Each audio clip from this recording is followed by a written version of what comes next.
Either of you ever seen a UFO? I've seen something that could possibly have been a UFO. It was a strange light in the sky.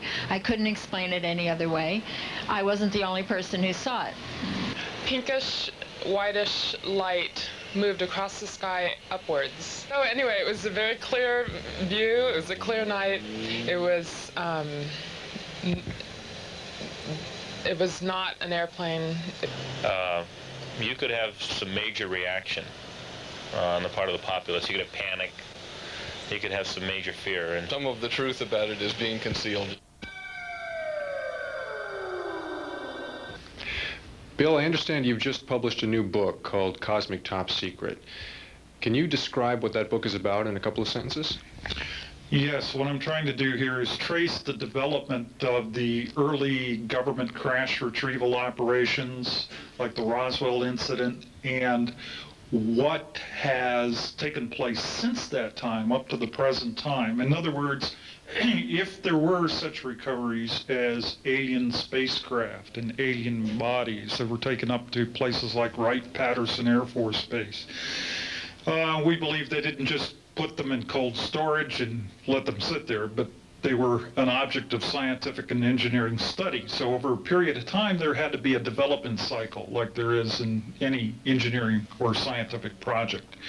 And there must be evidence today that that knowledge is being utilized by various scientific agencies and probably the aerospace industries at this time.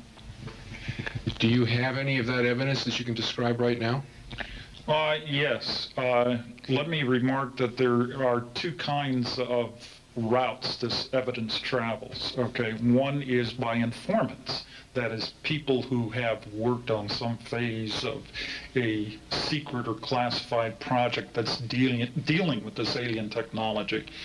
And the other route is to go out to certain locations where there are secret installations and to do some observations. And there are witnesses who have gone out to these locations and they have seen evidence of advanced technology. The principal one, of course, that is well known is at the Nevada test site. Now, I've been following that for almost 10 years.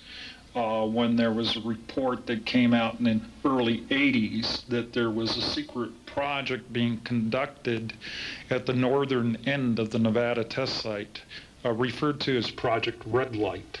And so this sparked my curiosity. And of course, today we know that John Lear, son of Bill Lear, has come out with statements about what's going on in the Nevada test site, and we've heard about Bob Lazar and his involvement.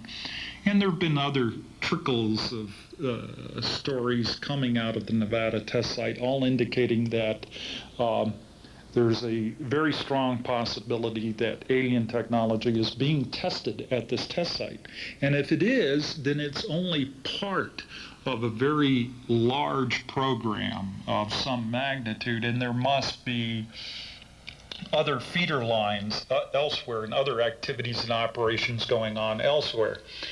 Well, I moved out to 10 acres in the West Antelope Valley and soon discovered that I was barely maybe 8 miles away from a secret Northrop installation in the Tehachapi Mountains.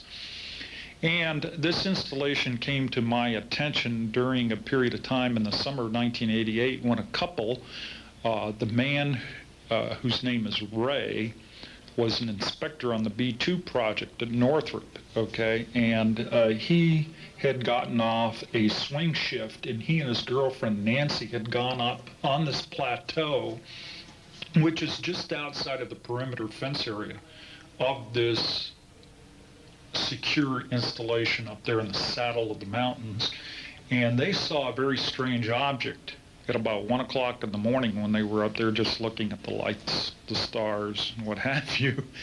And they saw what they described as being approximately a basketball-sized glowing orb rise out of the ground, okay, and gain some elevation, and it was to the east of them, less than about 100 yards away, and it just kind of sat there flashing, and there were electrical sparks coming off of it, and they were observing this for some minutes, when next they noticed that the first dawn rays of sunlight were coming up over the eastern horizon, and they had some missing time. And Ray was put under hypnosis, and he told a very bizarre tale of being taken underground to what appeared to him to be a military installation. There were electronics, there were console panels, there were military uniformed men walking around.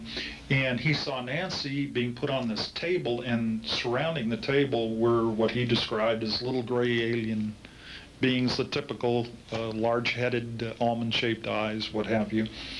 And at that point in his narration, he got very emotional, and he seemed to be blocked mentally in recalling the details of what happened to Nancy. He was very disturbed about this, and I considered that he was going through some genuine emotion. Now, they reported this, by the way, to somebody at Edwards Air Force Base because they thought, what's going on here, right?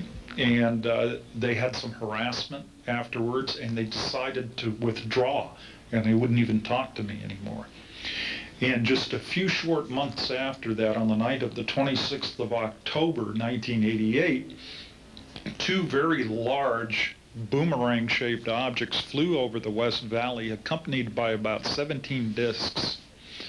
And they flew over this installation in the Tehachapi's, and it grew very active after their flyover.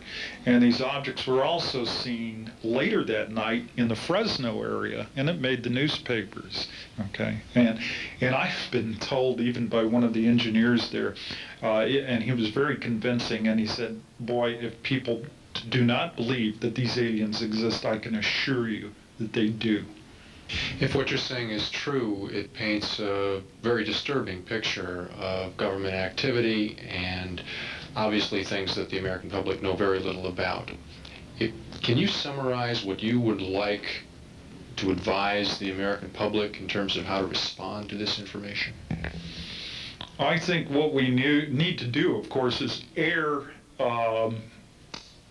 all of the testimony and all of this information as much as possible through the media, and see what we can do to bring pressure for a congressional investigation of some kind. And in fact, I understand, as in regards to the Roswell incident, in regards to the testimony of these people, they're trying to record all of that and bring it to the attention of some of the congressmen involved, in order to at least see that some kind of ethical oversight might be implemented over some of these programs.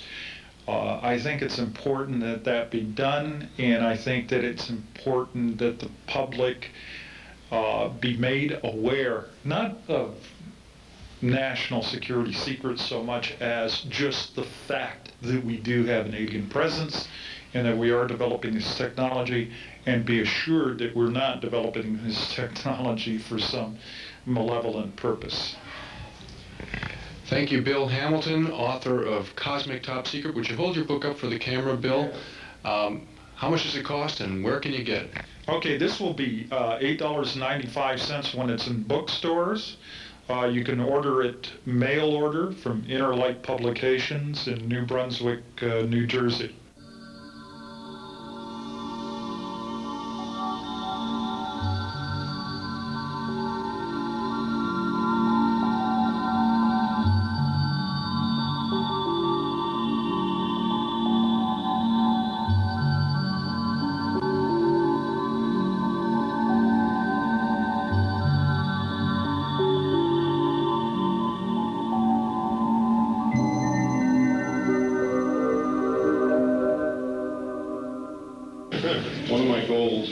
reach every American citizen in this country before I die and try to tell them that they're on a ride in Disneyland and it's time to get off.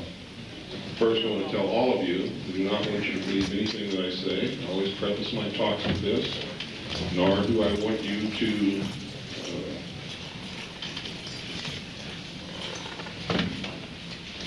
disbelieve either. What I want you to do is maybe take some understanding from what I have to say that you need to investigate yourself and attempt to find your own truth, because that's where the answer lies, that's where the answer has always been, and that's where we've fallen down as a people. We have stopped investigating, we have stopped searching for the truth, we have stopped reading, we have stopped reading opposing viewpoints and listening to opposing voices, and we have become a nation of sheep who are following who knows what, but who knows where.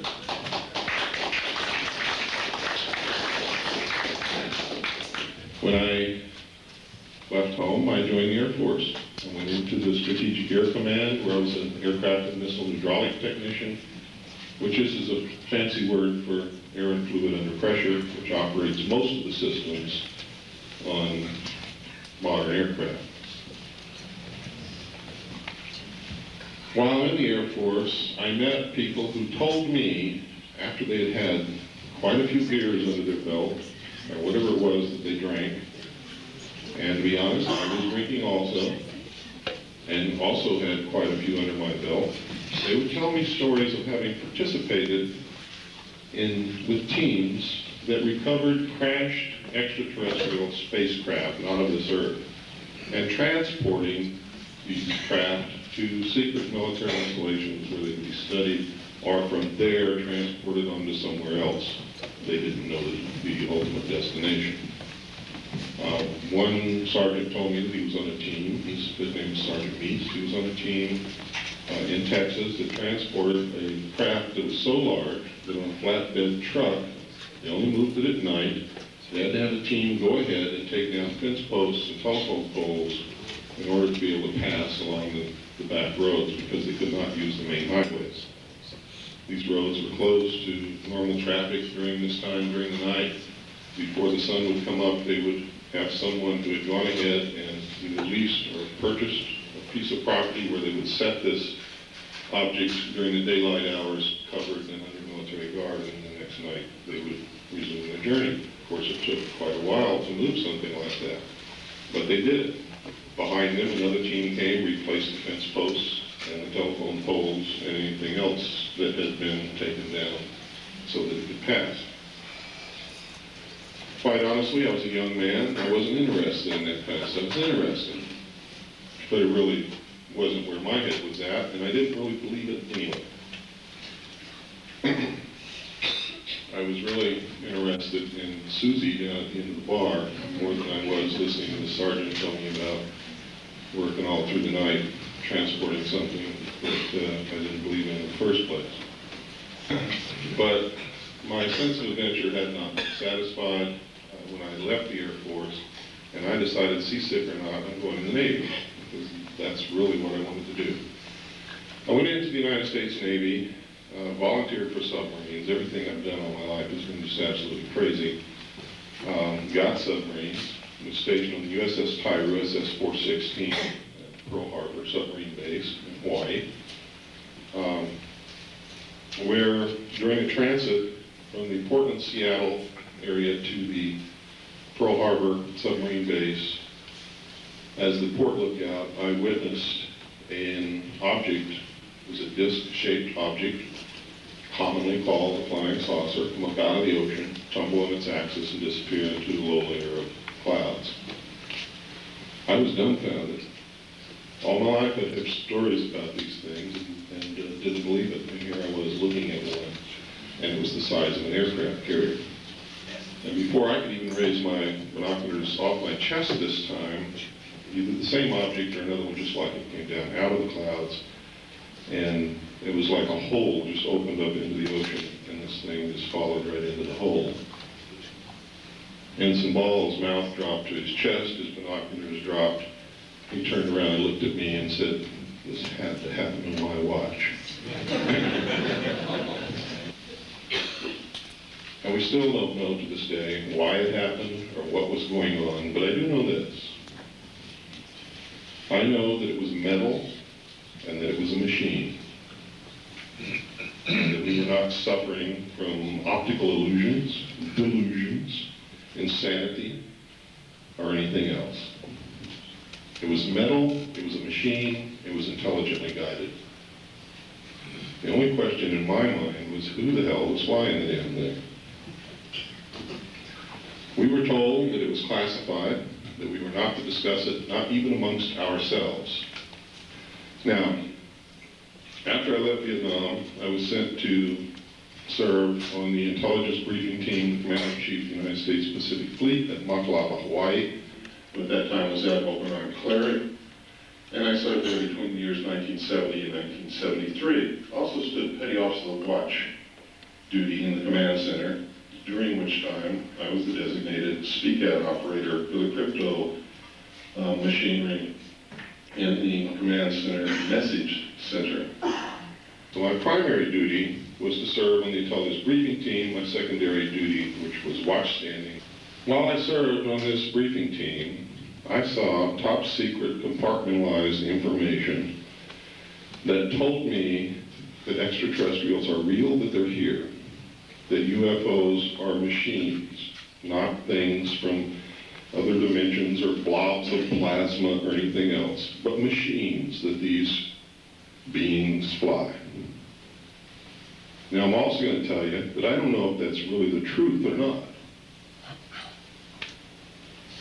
Because I have found reference to a plan that goes all the way back to the beginning of this century, a plan by the secret societies that really control the governments of this world to create an artificial alien threat from outer space in order to unite all of humanity in a one-world government to face that artificial threat from outer space.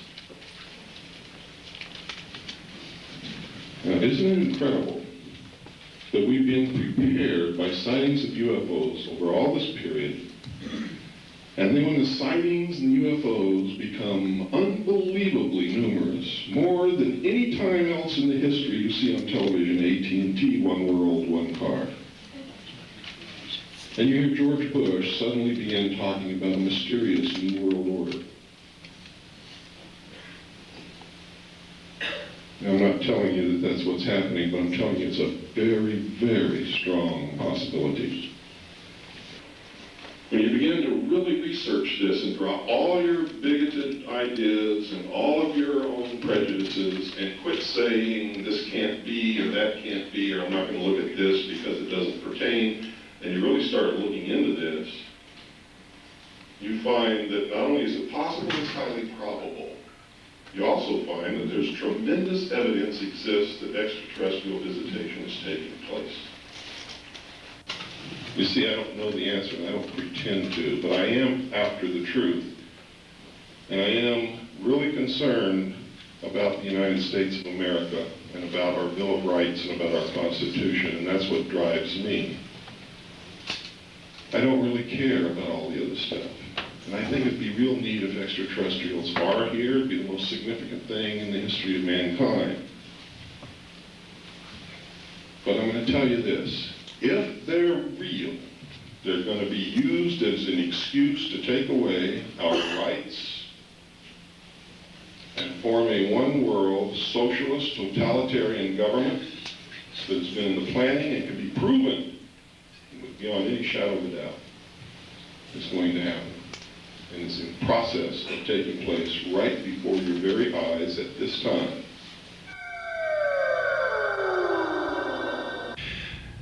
We're here this evening with Brad Steiger, one of the most prolific authors and lecturers on the UFO phenomenon, author of the recent title UFO Abductors, among many others. Brad, I wonder if you could tell us in a few words what UFO Abductors is about. The UFO Abductors handles the mystery of abduction from what I hope is a balanced perspective. of looking at all aspects of what abduction can be.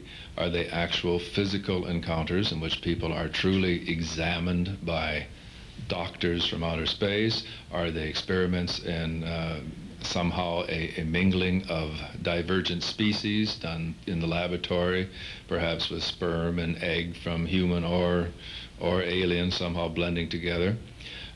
Is the UFO abduction a spiritual experience? Is it a mental experience? Is it an astral projection? Is it truly taking place on the physical level, or is it part of a larger plan, again guiding us and somehow coercing us in one sense to become something other than we might expect that we can be? I think the UFO phenomena in general really defines the parameters of what it is to be human, and we can't really separate the UFO phenomena from a study of ourselves, who we really are, where we're really going, what is our future, what is our past, and how do we define ourselves, I think also defines the UFO mystery. Abduction is a very hot topic right now, and there's seems to be a fairly set theory about what it is. It sounds as if you've got a much broader perspective on that, but do you yourself have a pet theory, at least, about what abduction really is? The easy answer to abduction is there are small little gray entities that come across billions of miles of space to somehow examine us and appraise us physically. The motive for that can be, as we said before, just to see what we are as a species or to somehow interact with us. Then, of course, we are dangerously close to this kind of phobia that anything foreign to us must harm us, must be dangerous to us. We have to talk about another fad. It wasn't long ago when we saw cute little E.T., and then we had a lesson that just because it doesn't look like us doesn't mean it can't be loving and have the heart light shining out to us. Well, I think the answer again is somewhere in the middle, because we again as human beings have both aspects within us. I commissioned this to be drawn based on hundreds of sightings, police artist style. And again, we see ears on these entities, because I said, why not? Go ahead and put them on. It's about 50-50. People who describe ears or describe simply the large skull. But again, the very large staring eyes. And we have them here pictured taking soil samples, because the Greys, if you want to call them that, seem obsessed with testing our planet. Well, and of course, E.T. then, one of the most popular motion pictures ever made, as some people have said, Spielberg himself was challenged. Spielberg himself was preparing our species for a great interaction with another species that wouldn't look quite like us, but we shouldn't be so suspicious because they aren't really bad guys. Remember Elliot when he first finds them in the cornfield? I mean, he is frightened. He is, and when we see that long black reptilian thing squeal, we jump too.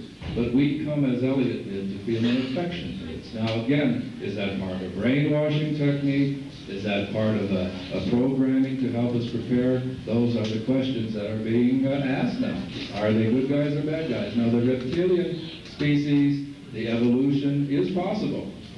2 Canadian scientists took the long-necked ones, the Nakasaurus, and said that certainly the reptilians, if they were left alone, and now remember, we're finding out they're probably warm-blooded, they weren't cold-blooded reptilians, they weren't reptiles as we think of them today. But Stengosaurus had a large brain, it had a prehensile thumb, and if he would have evolved today, they say he might look very much like the large-headed fellow with not very much of a nose, but with nostrils, with not lips, but with a straight line. And again, I think you will say with me that that doesn't look far away from the average sighting. Christian medical missionaries might come into an area. They know there's going to be a typhus epidemic. They inoculate the villagers. They round them up. The villagers don't know what's happening. All of a sudden, these white people in white uniforms with red crosses are sticking them. Maybe someone becomes ill. Maybe someone even dies. So they say, depending on what happened and their level of understanding, these evil beings that came and stuck us with needles and made some of us sick and made some of us die, Only a few would have the awareness to say, perhaps a few lost their lives, but they saved so many of us because of this epidemic. For all we know, they could be coming down and testing us. Maybe they could be then guiding certain of us to come up with a cure for AIDS, but they might have to test certain of us. I'm not saying that's the case, but neither can we say dogmatically what they're doing, because we don't know. Maybe it's process of genetic engineering. So again, is this a phenomenon that's always been with us? Is this an awareness that's always been with us? Is this a truth that's always been with us? That we have a companion species with whom we have a very subtle symbiotic relationship, that they probably know more of the ramifications than we do. We may be the younger species. We may be the older species. They may be patterning themselves on us. There's just question after question after question. It was about 3 o'clock in the morning in Baytown, Texas. I was with a date. I was about 17 years old. My date and I were making out on the pier, and we were laying down, we were looking up at the stars, and he studied astrology. And he says, wow, you know, there's these 3 stars up there that make a perfect triangle. Isn't that interesting? I don't recall anything like that. We started looking at it for a while, and again, this is in the middle of the night. We'd had a full date before then. And the very top of the triangle exploded, and when it exploded, this little red light came from it. And it went slowly, slowly trailing down to the next point on the triangle. When it got there, it exploded, and then another green, like a green tiny star, traveled over to this one. It exploded again, and then by the time we watched this little green thing explode, all the stars were gone and we saw nothing. I think that was something not of this earth.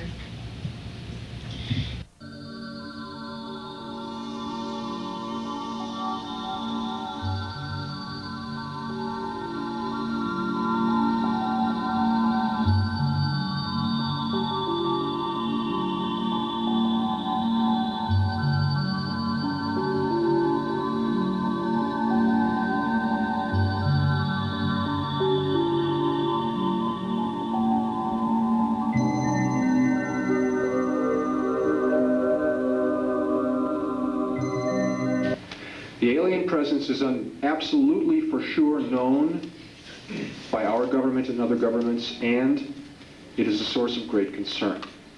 We here are engaged in a conversation about all of this, and perhaps you thought it was merely a very interesting curiosity.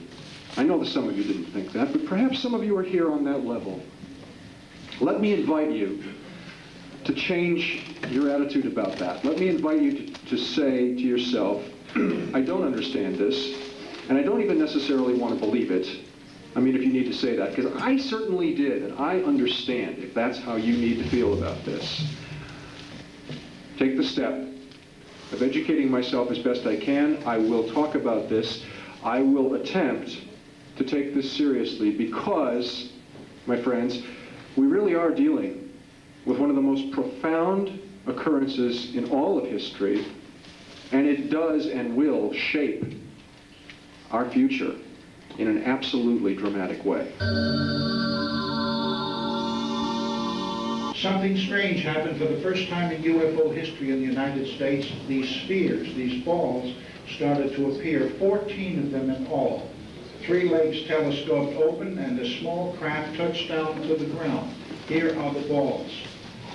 An aerodynamic impossibility, spinning or remaining motionless in the sky, some of them rolling around in the grass.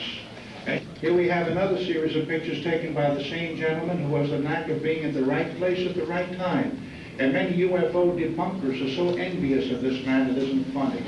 As this started coming closer to the ground, he kept taking pictures of the craft over his truck.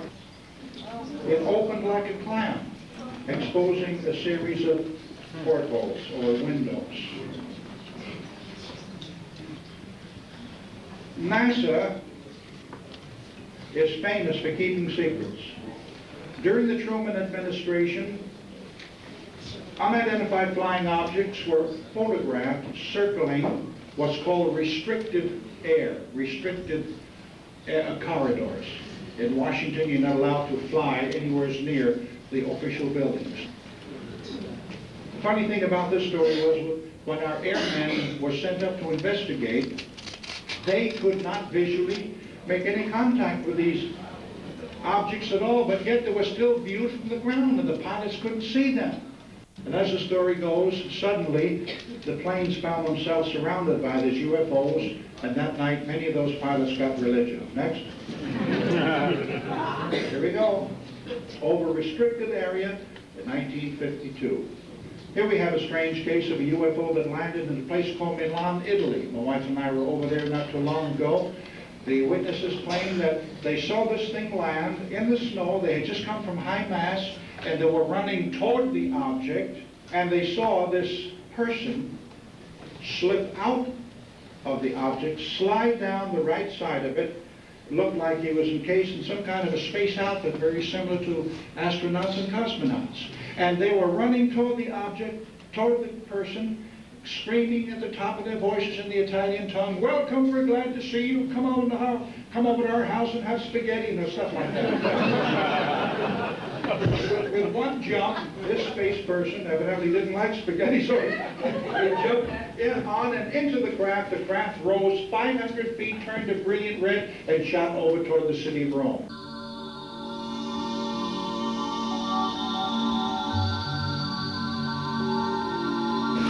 I believe it can be said that the alien presence is building toward an unprecedented self-revelation.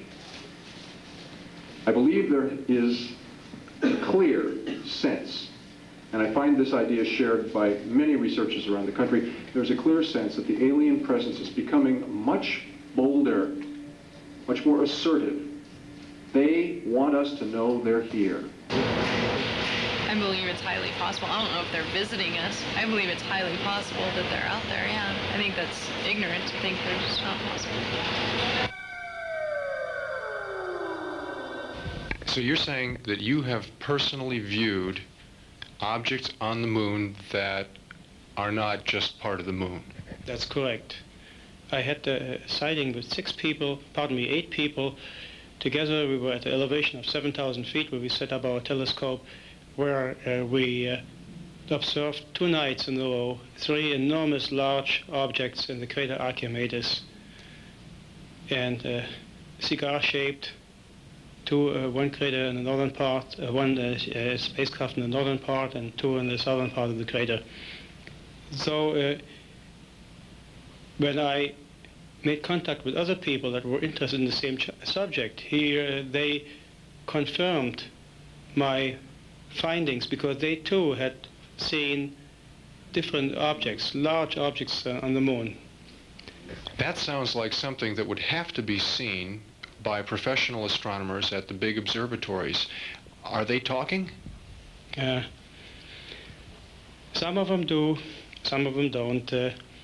I remember one case of Walter Haas, was a professional astronomer that in the 1940s already had observed these mysterious objects on the moon and moving lights, and he had organized a group of astronomers that observed hundreds of these objects over a period of several weeks. Now, as I understand it, your book talks about things that NASA found, that the astronauts found when they went there. What did they find?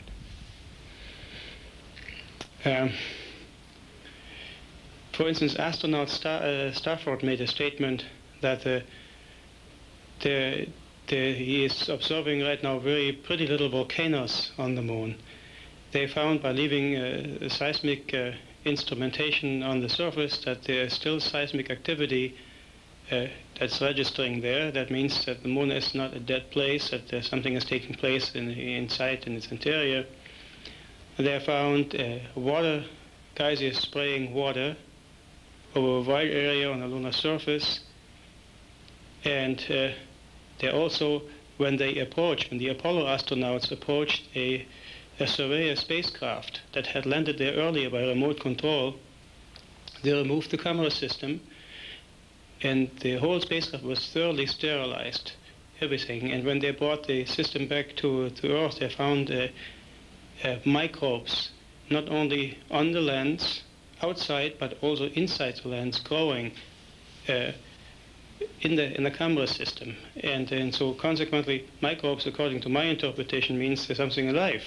And that if there are microbes on the moon, that may lead to other living things. And what about the alien bases themselves? What evidence have you got of that, and what do you think is there? From my studies and my photographs, I find many oval and cigar-shaped and round glowing objects on the moon. And on the lunar backside, I have studied an area that shows 10 objects neatly parked in rows. Of course, it takes about 14, 15 times enlargement to see anything clearly, halfway clearly.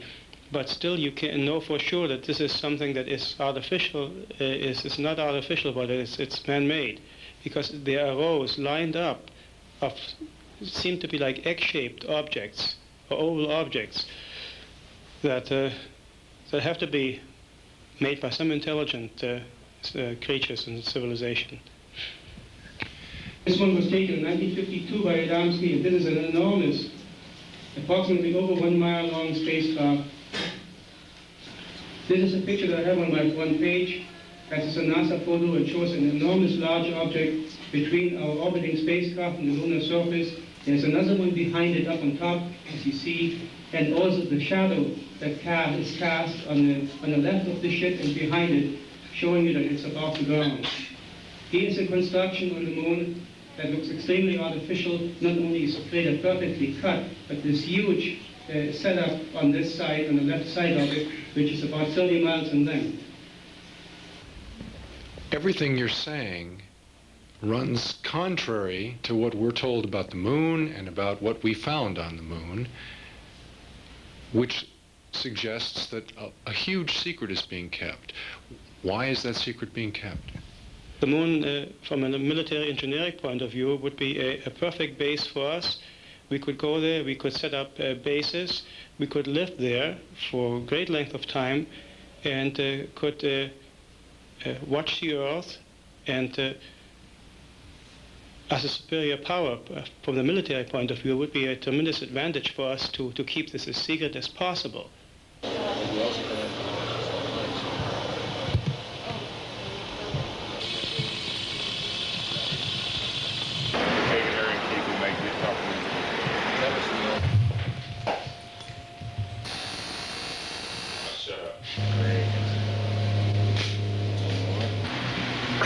Good. That's nice. Hold it. Okay. Let's see. Something like it was just a bright, like a bunch of bright lights, 6 different types of lights, and then they came down, and there was cars that met the lights. Did you bring glasses? That had to do with the government. Oh, okay. Like I think it was in Dakota, North or South Dakota, and or maybe somewhere like that.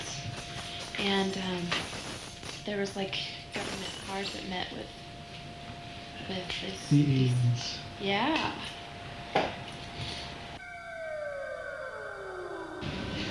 In 1959, I had the pleasure of meeting an individual who claimed to come from another planet. Ladies and gentlemen, the pendulum is swinging the other direction now, because in 1990, 1991, people are coming forth. Professional and business people are coming forth for the first time, admitting some of them having actual contact and communication with beings from other worlds. You may say, doesn't that strike terror in the hearts of some people?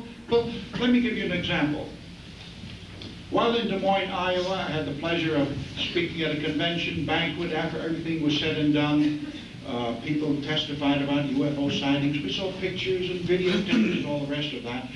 Everything was said and done. Everything was over. I walked out into the lobby of the hotel. My feet got tired, so I walked into the coffee shop, minding my own business.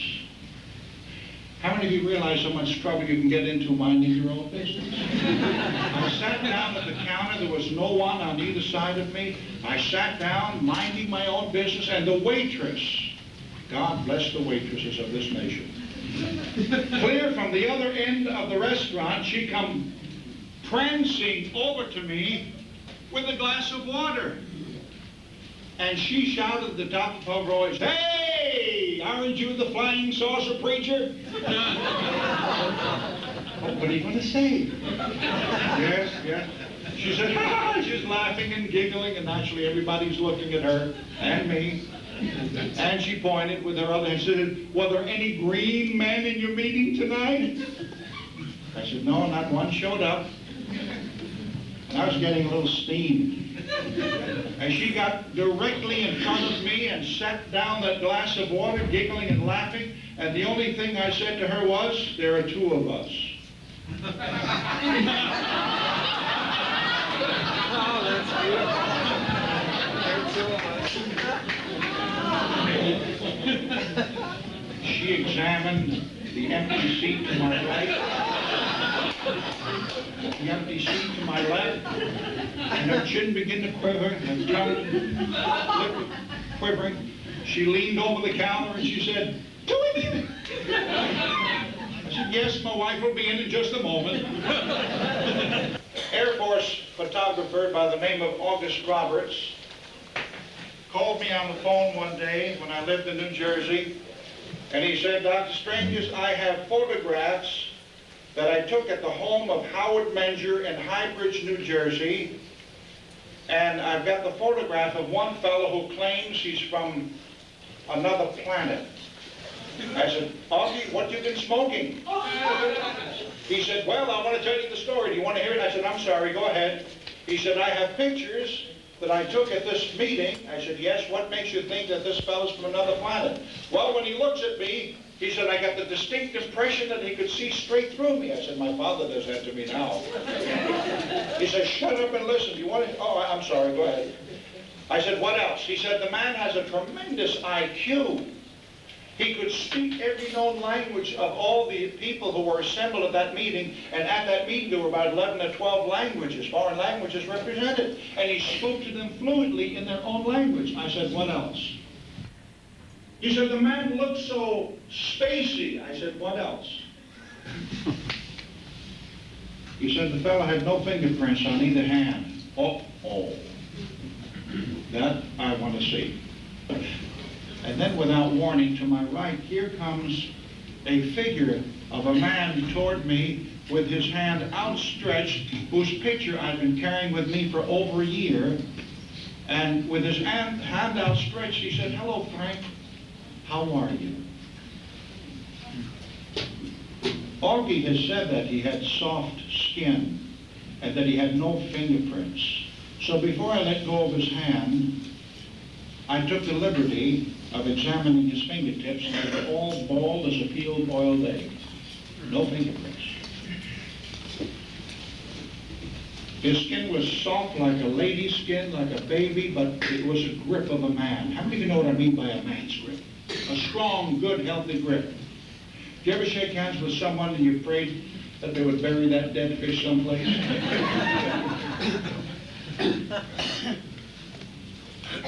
"Frank, how are you?" "Oh, I'm fine, I'm fine." And then my questions began, "What is your name?" "My name is Valiant." "Do you have a last name?" You said, "Thor, Thor. I immediately thought of Buck Rogers' comic strip. And he knew what I was thinking. I got the appearance that he could see straight through me. I said, "Where are you from?" He said, "I'm from the planet that your Bible calls the morning and the evening star." I said, "You mean Venus?" He said, "Yes, we live on the inside of the planet."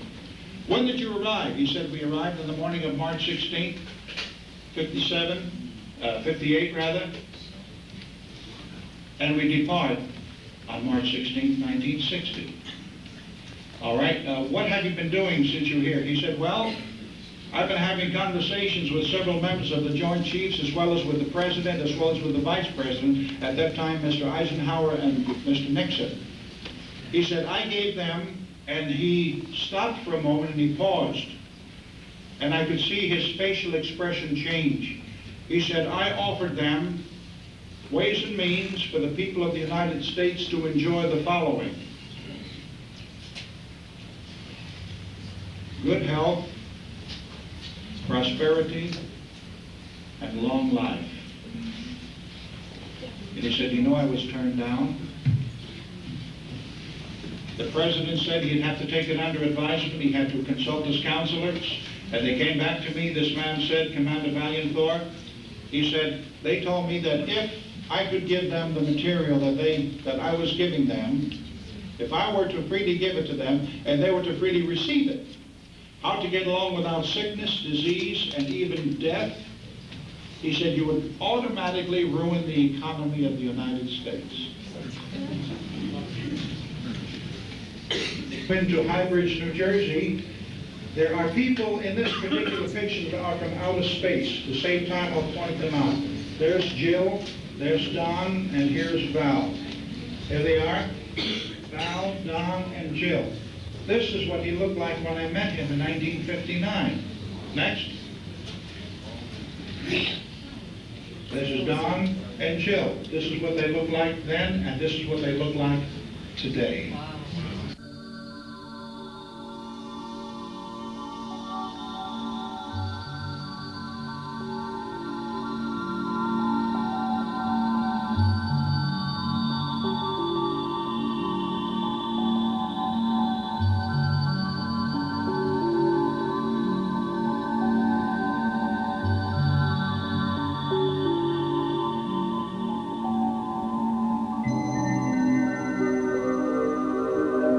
My concern is it possible that the things, if we are seeing something, is it possible that these are Earthlings coming back to visit the present?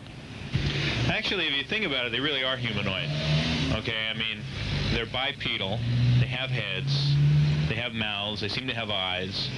I don't know what we might look like if you gave us a few thousand years of living in zero gravity. We might evolve in a different way. Bone density could change. All kinds of things could happen to us. We don't know. So they may be, I mean, they may be our descendants for all we know.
Taking a stab at this, trying to decode these, trying to find out what's making them, who's making them, what's making them, why they're here, and what they're saying.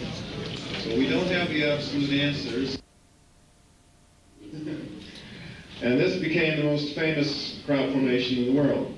And all of these, the majority of these crop circle formations in England are found somewhat near places like Stonehenge, Avebury, Silbury Hill, the West Kennet Long Barrow, and other strange megalithic monuments.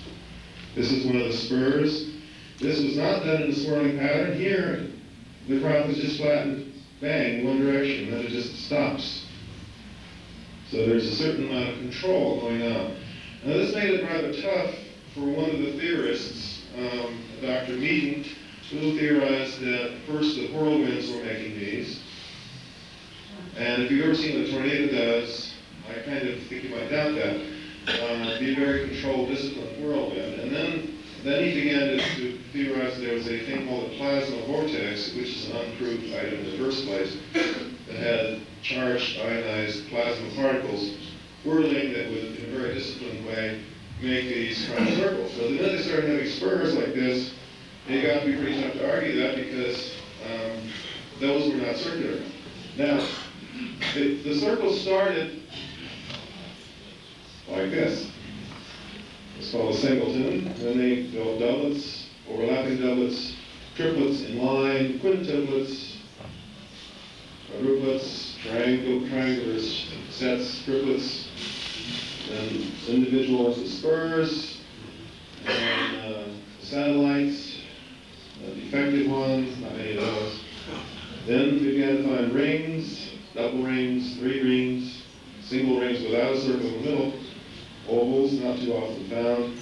And then, the minute the researchers started talking to each other, saying, well, as they walk out of the field, we'll never see anything more complicated than this, what began to happen? This, of course. So somebody or something was listening to them.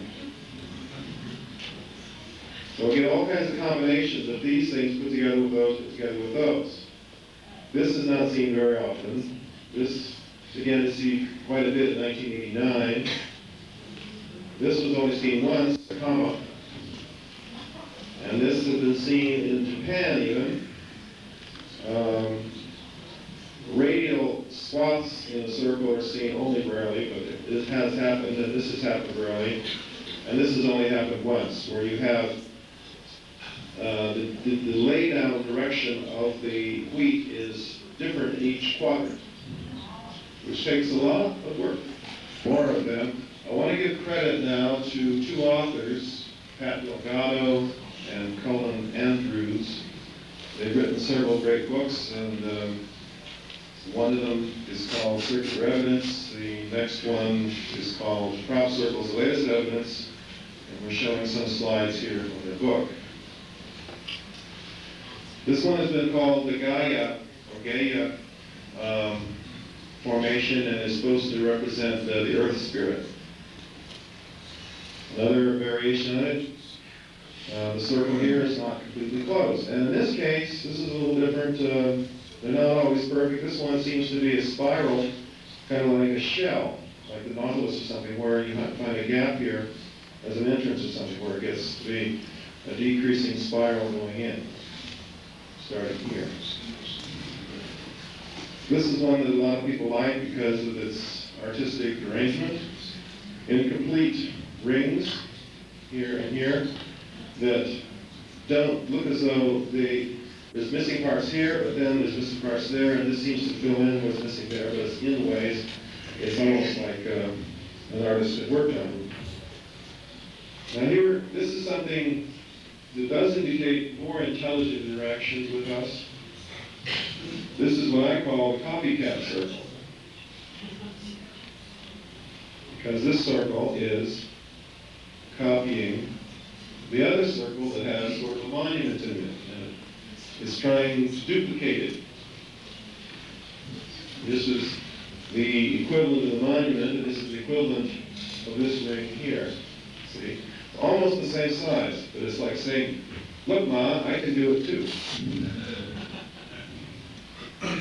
Here is that one that had the quadrants, a circle in the middle, with pretty much a swirl, but then quadrants with the wheat being laid down at right angles to the previous one. That will take an awful lot of work. Now we get to what the subject of this lecture is really about, which is decoding. What do they mean? We don't know exactly who did it. We know pretty much who did not. But what are they saying? Well, that's another matter. Now there is a gentleman in London named Charles D'Aubain. He works as a professor of the London School of Asiatic Studies at the University of London, I believe it is. And he decided, in looking at these, that he was going to pick the language called Sumerian, or used by the Sumerians, who were really very ancient Iraqis. And they had a language that we called cuneiform. And there are many versions of cuneiform which got more sophisticated over the years, but the earliest version of it had a lot of circles in it. And that was used around 3100 BC. according to Mr. Dalban, he interprets this as one of these circles means a well in that form of cuneiform, Sumerian. And according to him, these symbols mean multiply. So his answer is to multiply your wells is the message. I have to question it though, because he doesn't say anything about this, this, or this. And also I found out by consulting with some other experts on Sumerian, they told me that these symbols also can represent numbers like 36,000 and 3,600 and 10 and 36 and other numbers like that. So it can be questioned as to whether that is really what it's saying. I thought about it and I said to myself, well, one of these days we'll have the answer. It'll just be sooner or later. Next. It's also very symmetrical. And I see a few symbols here which we were in the other one. So it's a bad place to have an encampment, a bad place for an anchorage, a bad place to camp. That if anomalous flying objects are able to go into the water, as Bill Moore talks about, maybe they can go into the land also. Maybe they have a way of penetrating the earth as if it was just like air, but we can't go down there. And maybe when they go into the earth in the area of these crop fields, they create these patterns as they go through. And maybe to keep us off base and confused, they make a different pattern every time. Maybe it's a competition. Spaceship A says, well, I can outdo you. We could be more inexplicable than you are. So they come out and make another pattern. Okay, we're talking this evening with Tim Beckley, who is the organizer of the National New Age and Truth About UFOs Conference, which is just concluding in San Diego, California. Tim, I wonder if you could tell me, how is it that you got into this business in the first place, organizing UFO conferences? Well, actually, I guess it would date back to my first UFO sighting, which was when I was 10 years old. I was living in New Jersey, and it was a warm summer evening in July or August of the year, and we were sitting out on the front stoop. This was back before, in the days before everybody had air conditioning. So we were just kind of sitting out there, cooling off in the summer breeze, and somebody came running up to the stoop where we were sitting out, and I guess my parents were there, maybe a couple of neighbors, and pointed out two objects in the sky, one of which seemed to be directly overhead, and one that was across the street over an abandoned factory building. And these things just rotated up in the sky. One would stay there, and then it would rotate, and then go across, and the other one would come over here. And this went on for about maybe 15 or 20 minutes, and then it just looked like somebody pulled a light switch, and the object went off, and it was gone. And the other one rotated for a while, and then finally just lost interest in it and went inside. And the next day there was a little item in the newspaper to the effect that other people had witnessed this phenomena, but the authorities were saying that it was nothing more than a weather balloon. And this was not a weather balloon. This wasn't something that was bobbing and weaving in the wind. This was something that seemed to be under intelligent control.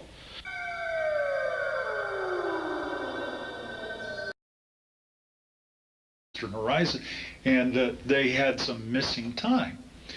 And Ray was put under hypnosis, and he told a very bizarre tale of being taken underground to what appeared to him to be a military installation. There were electronics, there were console panels, there were military uniformed men walking around, and he saw Nancy being put on this table, and surrounding the table were what he described as little gray alien beings, the typical large-headed, almond-shaped eyes, what have you.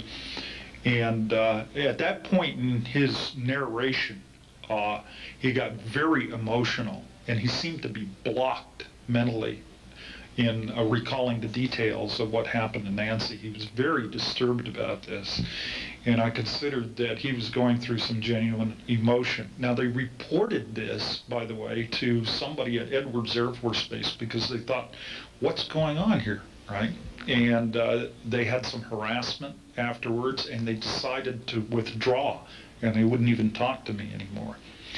And just a few short months after that, on the night of the 26th of October, 1988, two very large boomerang-shaped objects flew over the West Valley, accompanied by about 17 discs.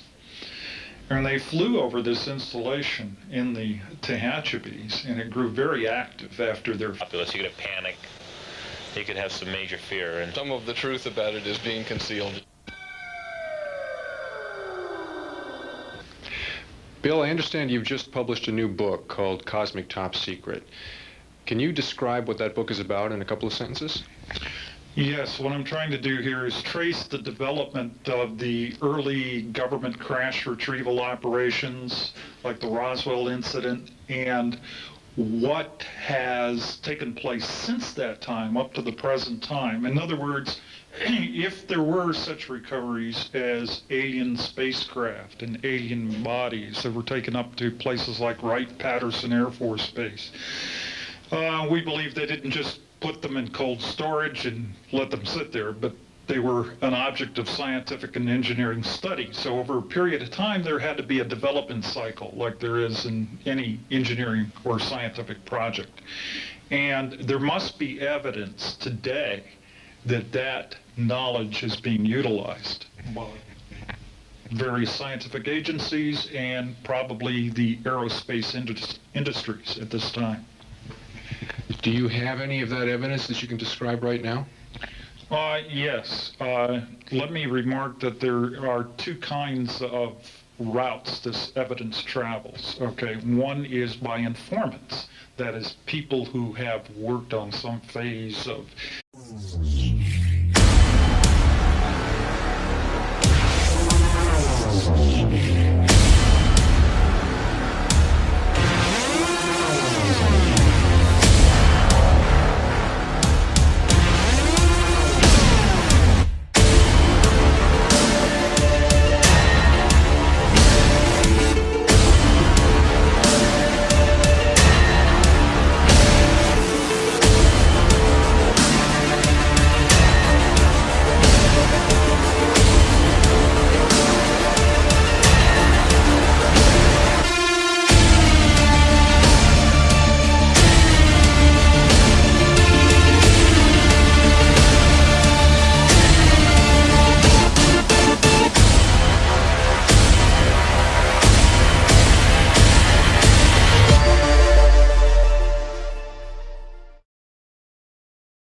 Either of you ever seen a UFO?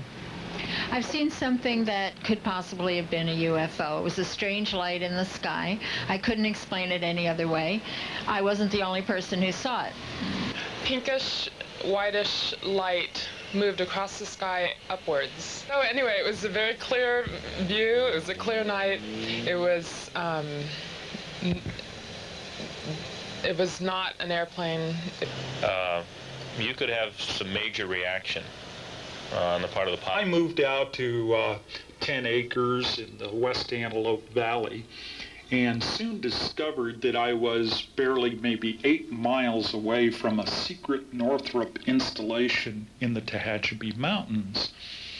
And this installation came to my attention during a period of time in the summer of 1988 when a couple, the man whose name is Ray, was an inspector on the B-2 project at Northrop, okay? And he had gotten off a swing shift, and he and his girlfriend Nancy had gone up on this plateau, which is just outside of the perimeter fence area of this secure installation up there in the saddle of the mountains.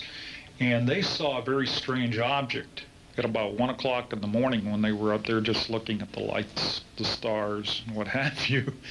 And they saw what they described as being approximately a basketball-sized glowing orb rise out of the ground, okay, and gain some elevation, and it was to the east of them less than about 100 yards away, and it just kind of sat there flashing, and there were electrical sparks coming off of it, and they were observing this for some minutes When next they noticed that the first dawn rays of sunlight were coming up over a secret or classified project that's dealing with this alien technology. And the other route is to go out to certain locations where there are secret installations and to do some observations. And there are witnesses who have gone out to these locations and they have seen evidence of advanced technology. The principal one, of course, that is well known is at the Nevada test site. Now, I've been following that for almost 10 years. When there was a report that came out in the early 80s that there was a secret project being conducted at the northern end of the Nevada test site, referred to as Project Red Light. And so this sparked my curiosity. And of course, today we know that John Lear, son of Bill Lear, has come out with statements about what's going on in the Nevada test site, and we've heard about Bob Lazar and his involvement. And there have been other trickles of stories coming out of the Nevada test site, all indicating that there's a very strong possibility that alien technology is being tested at this test site. And if it is, then it's only part of a very large program of some magnitude, and there must be other feeder lines elsewhere and other activities and operations going on elsewhere. Well,